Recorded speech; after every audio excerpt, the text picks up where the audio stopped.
Hi, I'm going to show you how to assemble a FlipBooKit with some suggestions for child-adult collaborations. Remember, adult helpers, the more you do, the less they get to do. And the less they get to do, the less interested they'll be. So for any parts where they need your assistance, make sure you have a way to include them. I always advise interfering with their handiwork only when absolutely needed. This way, they get to own the project, and they understand that it's not that they can't do something, it's that their bodies aren't quite ready to do it yet. With this in mind, I've included some tips in this video for the parts that are toughest for kids, so you can involve them as much as possible.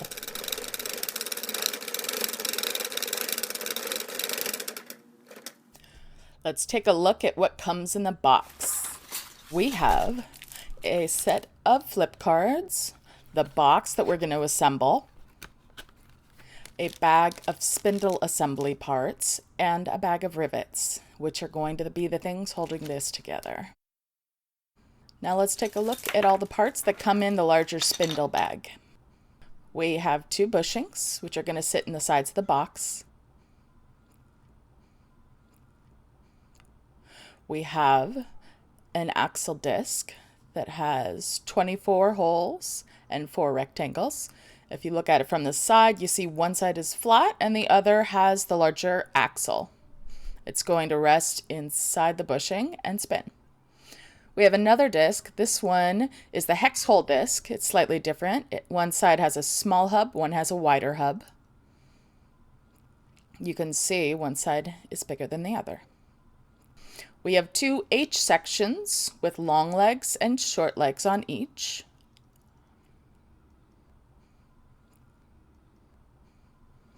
We have an axle pin, and we have a crank wheel with a handle and a hexagonal hole on the back. Also, a page catch and flipper. So if you unfold this, you'll see that one side has the FlipBooKit logo and the other does not. The logo is going to be on the outside of the box. This is the FlipBooKit Craft. The standard FlipBooKit just has a different box, this lovely black thing with the gold label, but they're assembled exactly the same. Fun way to get started, we're punching out the holes. These don't require tools to punch out. You can do it with your fingers. If you'd like a hand, you can use a pencil, or I like using a chopstick. And just punch out all of the holes. There are a couple holes on here that are for the FlipBooKit Moto. You don't have to punch out the holes for the Moto if you're just doing a basic assembly, but it won't hurt it if you do.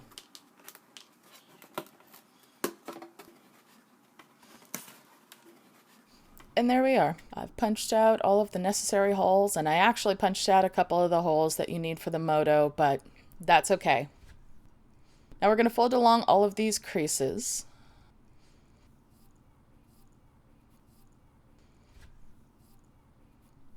There's a narrow strip on one side. There's a narrow strip on the other side that has a little dip. This will become important later.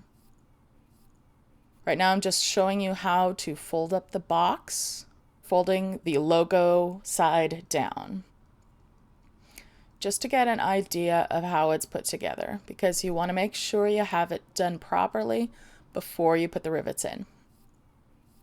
The rivets are extremely secure, and as soon as they go in, they're in. So this is a test just to show you the shape of the box and how it will go together.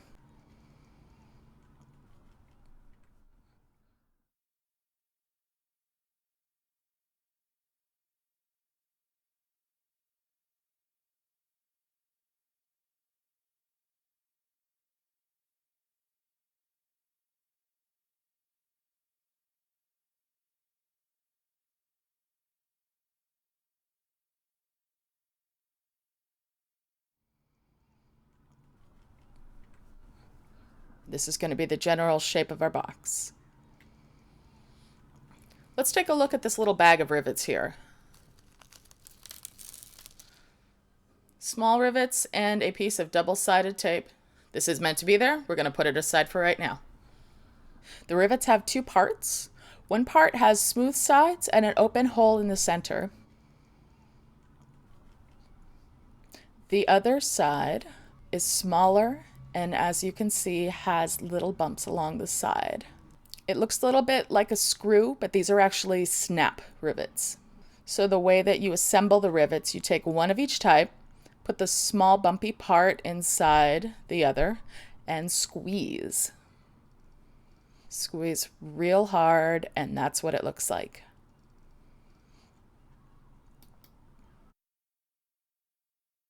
Assembling the box with the logo side down. First thing we're going to do is attach this flap and this flap. I'm going to take a rivet. I'm going to take the larger, smoother sided ones first. I will pop it through the hole from the outside. This is going to go through 2 pieces of cardboard. I'll flip it over. I can see where it's coming up through the cardboard.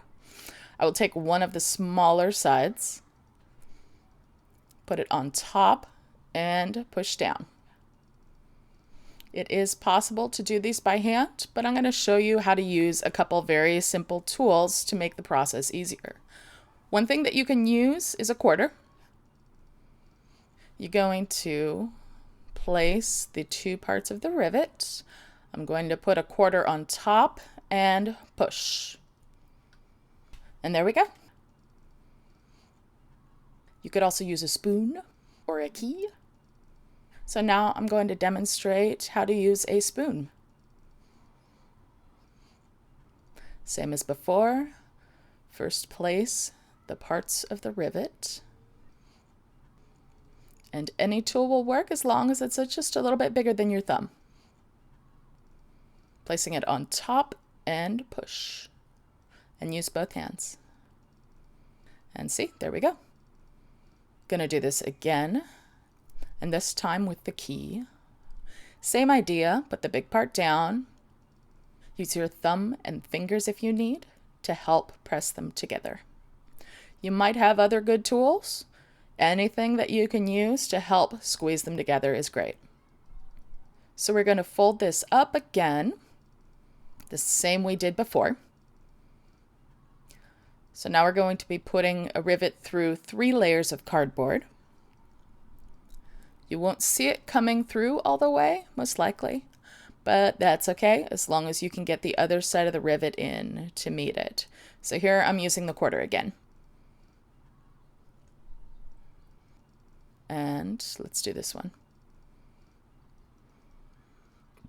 Even adults can find assembling the rivets a challenge. They are sturdy. As soon as you have them in place, they aren't going anywhere. So double check that you've folded the box correctly before securing the rivets. If you're an adult helper and the child's hands aren't yet strong enough to press the rivets together, have them locate and place the 2 sides of the rivets in the box before you jump in with your grown-up hand muscles. And anytime your assistance is needed, have them tell you exactly what to do, and then do it their way. If they're about to make a fatal error, you can point out what you notice might be a problem, then let them figure out how to fix it. Make sure that they're involved as much as possible.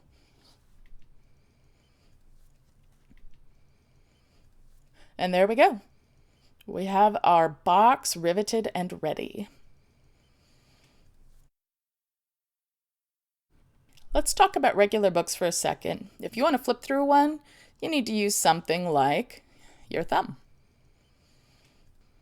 And then we can flip through it very nicely. Unfortunately, our FlipBooKit does not have a thumb. Fortunately, it does come with a flipper.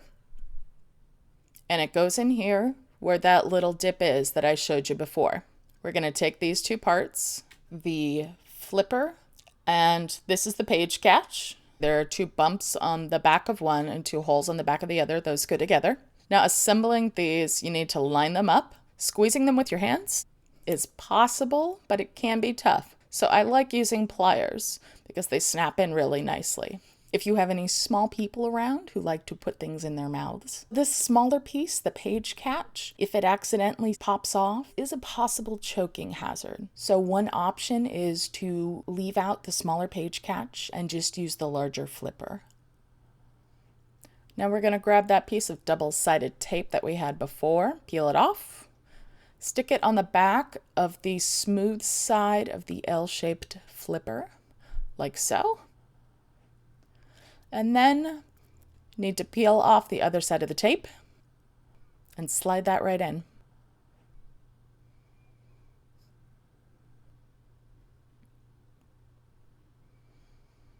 Then go ahead and squish it down, squeeze it tight, and now we're ready to assemble our spindle.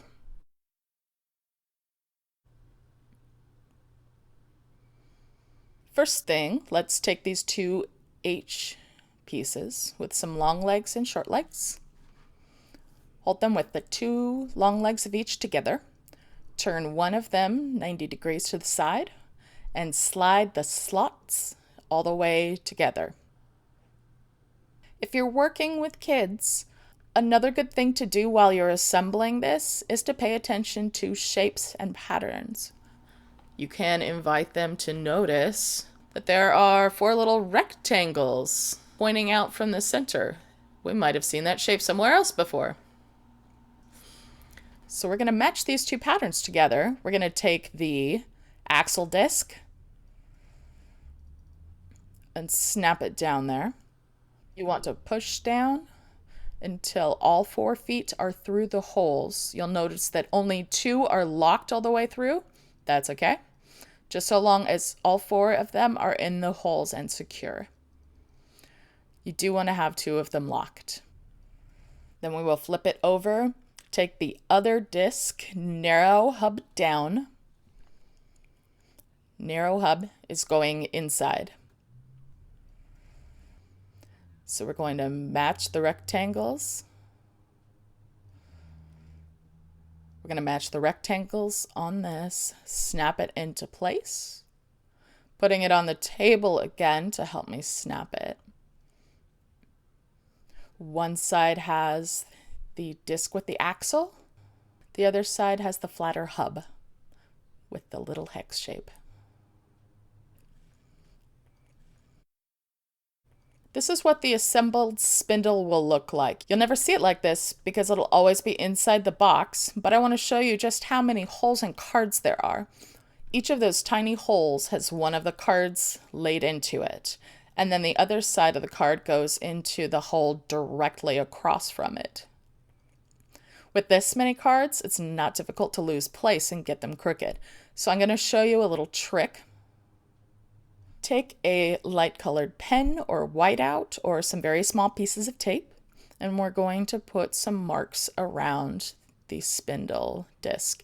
So I'm going to follow this piece of the H-shaped plastic. I'm going to make a little mark just on top of the hole that's right next to it. I will spin it. I will make another mark on top of that hole.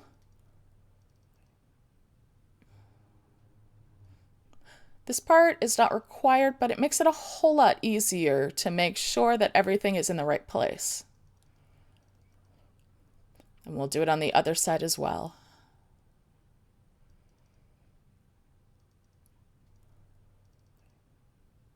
It's exceptionally frustrating putting in 20 of the 24 cards before realizing that you're one hole off and having to go back and fix them all. This is a good way of giving yourself a little reference guide.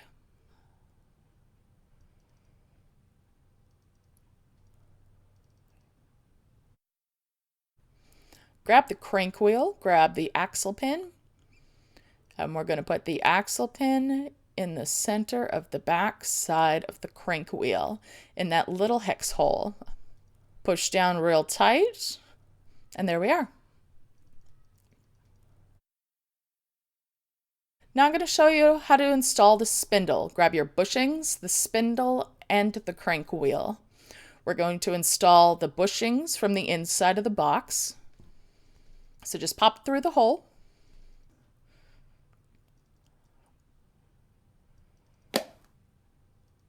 We'll put one on the other side, also from the inside.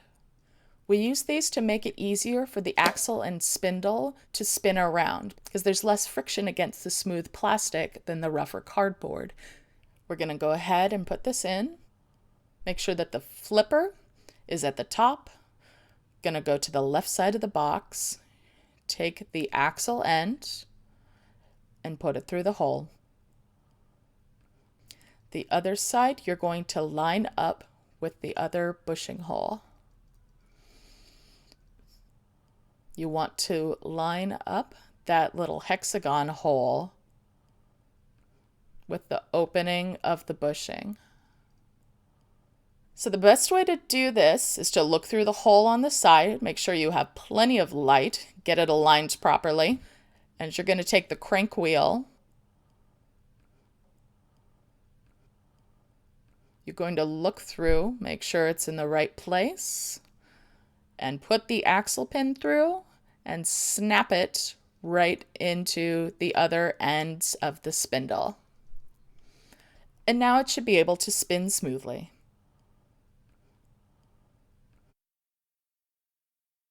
Now it's time to punch out the cards for the flipbook. These are made with a nice heavy paper, so they're pretty solid. You'll notice that there are these tiny little tabs or sprockets on them. This part is still a little bit delicate and you definitely don't want to tear them. Now it's absolutely possible to punch out these cards by hand. I'm going to show you a few tools that might make things a little bit easier for you, especially if you're working with somebody with very small, very fast, and excited hands. So you can use a key. Rest the key on the little tab sticking out and push down. Then pop out the rest of the card with your hands, and there we have it. Another possible tool is a popsicle stick. I'll show you this one with it resting on the table, which is a little bit easier for some people. The idea is to use something thin to help support the tabs as you punch them out.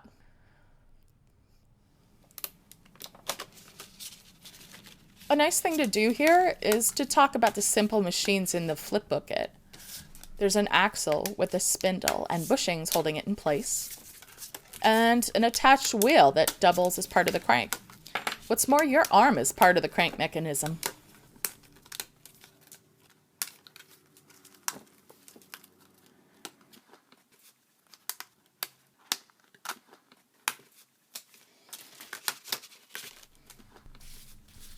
"24 cards.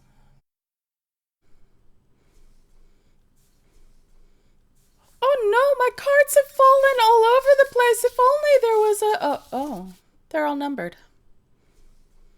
Actually, the back side of each top part is a bottom part of the picture, so every card has a number. This is an excellent task for people who are still learning to count. 3, 4, 8, 22, 23, 24. All right.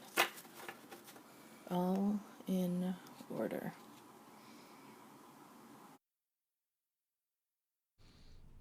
Now it's time to put the cards in the box. If you remember, we made marks on the spindle discs so that we can tell where we want the cards to go. So we're going to take them, make sure they're in order, start with number 1. Place the end of the tab where that little mark is, bend it a bit, look over to the other side, and slide the other tab into the hole that's directly across. This is why we made the marks. Flip it down. Slide one tab in, bend, slide the other tab in. Make sure you don't miss any holes and flip it down. Number 3, and flip it down. This is a very good exercise in concentration and coordination. That said, it's also 48 tabs going into 48 very small holes. The marks we placed are helpful for setting smaller goals as well as helping align the cards. As we come around to another set of markings, I can tell that I'm exactly on track. Pun absolutely intended. See how the angle of this card's a little bit off? You want to make sure the space between them is completely straight. A couple suggestions for helping kids. If they just need a little help with coordination, you can hold the cards in place while they guide the tabs in. Now, if the adult is doing the actual assembly, you can have the child hand you each card, telling you which number it is and perhaps how many are left. You can invite them to notice what small changes they can see on the pictures of each new card, and guess what might change in the next one. And that's our FlipBooKit assembled. Turn the crank wheel counterclockwise as shown by the arrows on the wheel and marvel at the animation. You should know that this box is fairly sturdy, so when a child spins it wildly fast, the worst damage is some of the cards slipping out, which is easily fixable. One of the best things about the FlipBooKit craft is customizing the blank box. You can color it, add stickers, glue on items, whatever your mind comes up with. Thanks for watching and have fun!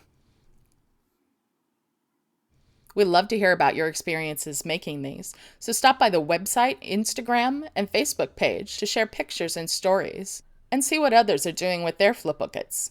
Keep an eye out for additional tutorials about how to make your own animations for the FlipBooKit and how to throw a FlipBooKit party.